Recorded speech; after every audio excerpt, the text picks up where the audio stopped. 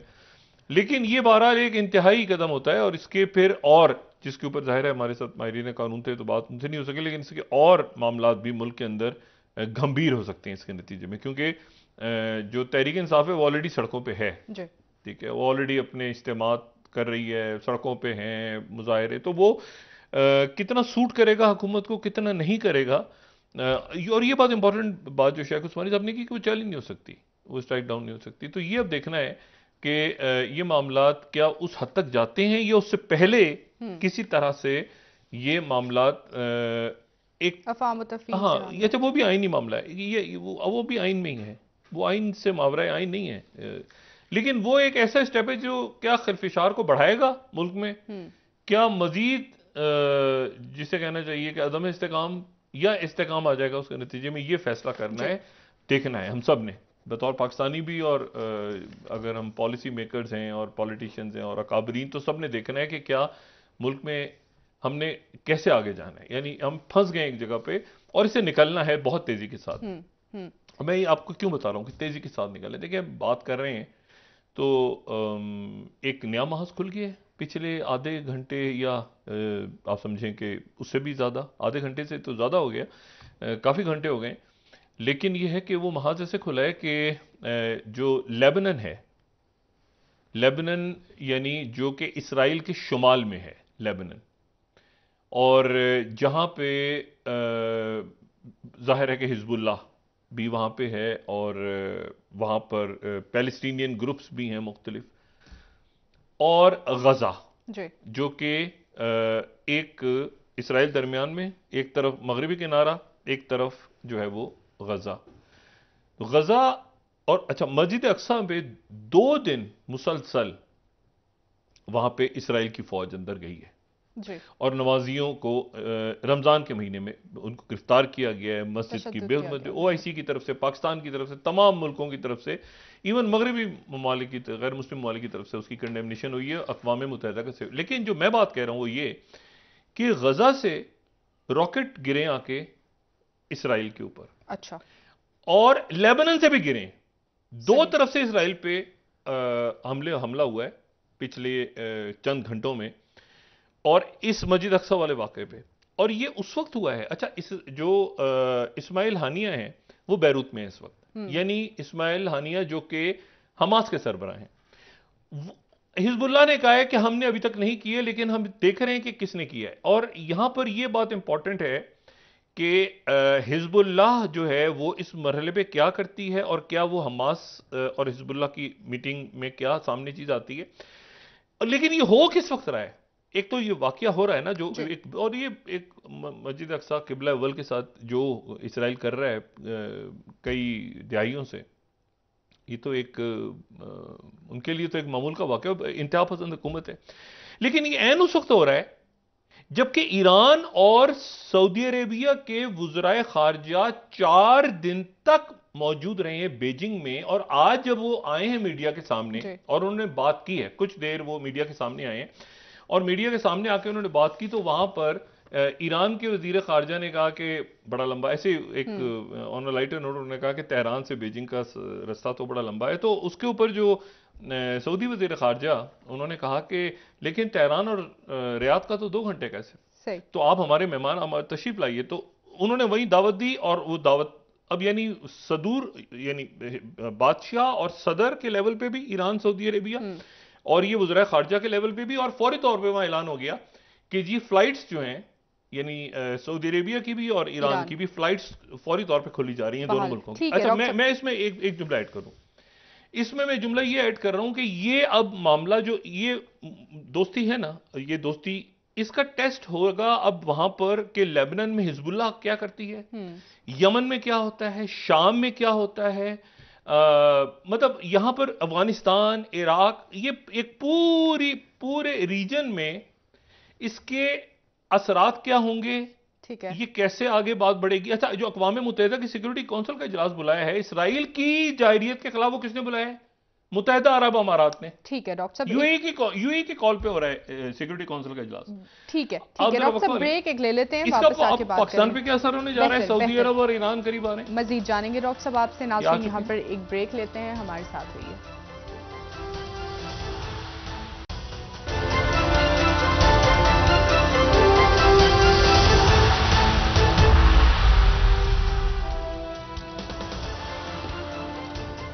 Welcome back ناظرین۔ جی doctor صاحب، بات کر رہے تھے آپ دنیا بھر میں جو اس وقت ڈیولپمنٹس ہو رہی ہیں ان کا پاکستان پر کیا اثرات پڑ سکتے ہیں آئندہ آنے والے دنوں میں، اور پاکستان کی سفارتکاری کہاں؟ ایک تو کیا ایمرجنسی کے طرف یہ معاملہ جاتا ہے، جی، یا یہ کہ اس سے کم، اور اس میں یہ قومی سلامتی کمیٹی کا جو اجلاس کل ہو رہا ہے وہ بہت اہم ہے، ٹھیک ہے، اس میں کیا فیصلے ہوتے ہیں، کس طرح سے معاملات کو آگے لے کے جایا جاتا ہے۔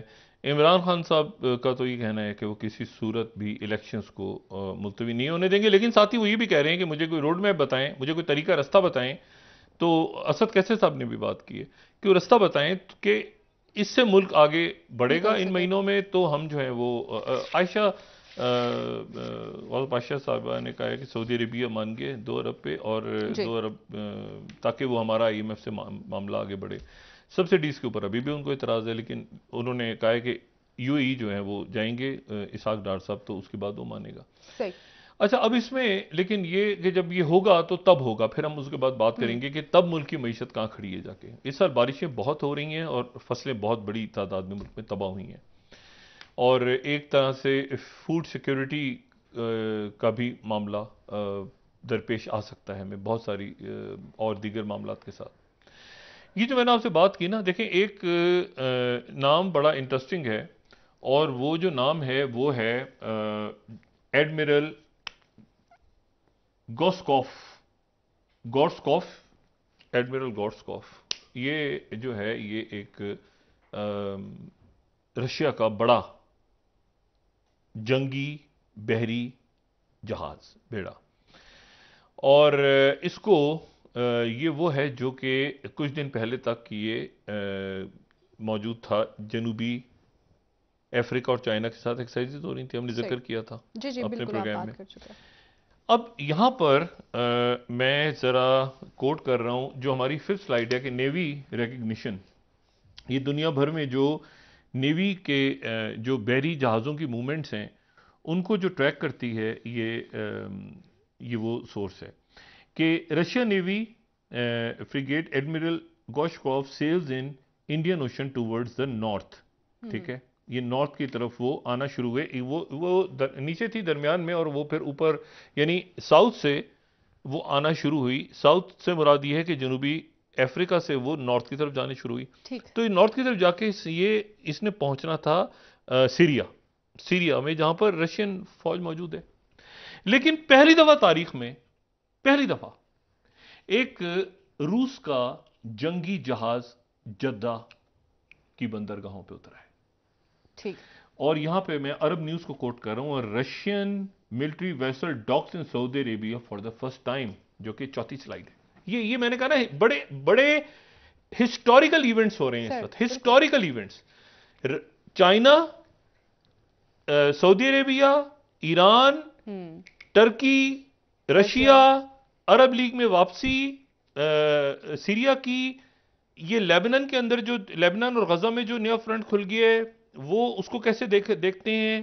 اور اس کے ساتھ ہی میں آپ کو یہ بتاؤں کہ ابھی اور یعنی یہ سارا اس وقت ہو رہا ہے جب یعنی وزرائے خارجہ تو اپنی جگہ انہوں نے دستخط کیے ہیں نا، یعنی ایگریمنٹ سائن ہوئے ہیں، جو اس سے پہلے جو ہے وہ یعنی ایران اور سعودی عربیہ کے۔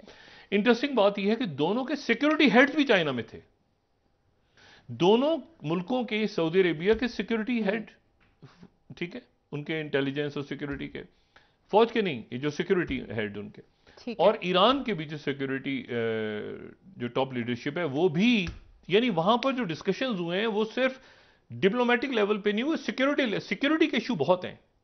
یہ جو بات کی نا کہ ایران سے سعودی عرب جہاز فلائی کر کے آ جاتا ہے 2 گھنٹے میں آ جاتا ہے، یہ خود اپنی جگہ ایک محاذ ہے.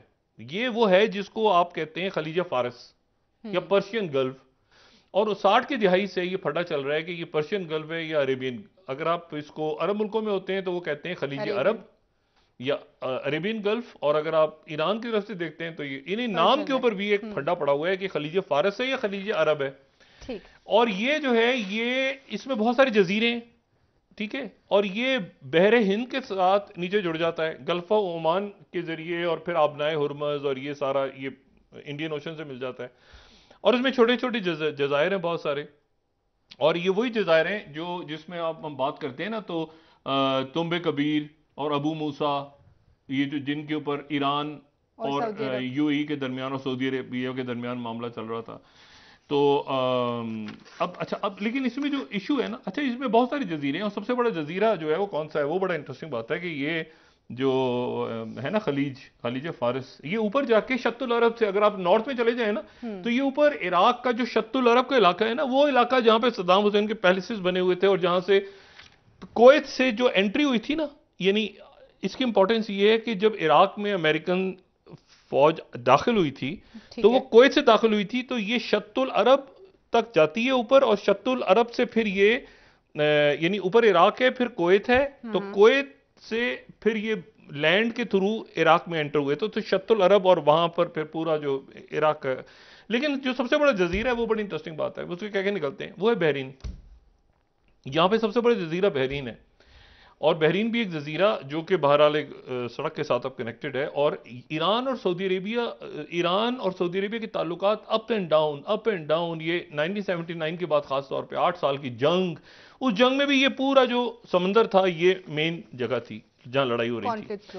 اور یہ اس کے بعد ہمیں پتہ ہے کہ جو ہے وہ مکہ شریف میں جو حجاج جب حج ہو رہا تھا تو ایک بہت بڑے کلیش ہوئے تھے، وہ میں ڈسکس کر چکا ہوں پہلے بھی. اس میں سینکڑوں لوگ مارے گئے تھے، وہ بھی ایران سعودی عربیہ کے ایشوز تھے. پھر اپس اینڈ ڈاؤن لیکن جو باقی علاقوں میں جھگڑا، اچھا وہاں پہ میکرون موجود ہیں اور ای یو کی صدر موجود ہیں وہاں پہ، اور میکرون نے جو بات وہاں پہ کی تھی چائنا میں. لیکن وہاں پر میں ایک بات اور آپ کو بتاؤں، اور وہ بات جو ہے وہ اور انٹرسٹنگ ہے، اور وہ پچھلے چند دنوں میں ہوئی ہے، اور وہ چند دنوں میں وہ بات یہاں پہ بیان کرنا اس لیے ضروری ہے، بڑی امپورٹنٹ اس لیے ہے کہ جو فرانس ہے، فرانس یو اے ای کو درمیان میں رکھ کے فرانس جو ہے وہ اپنی جو گیس ہے وہ یوان میں لے گیا ہے. چائنا کے ساتھ جو ان کی ڈیلز ہو رہی ہیں تھرو یو اے ای، وہ جی ہاں وہ ڈالر سے ہٹ کے وہ یوان کے تھرو ہو رہی ہیں.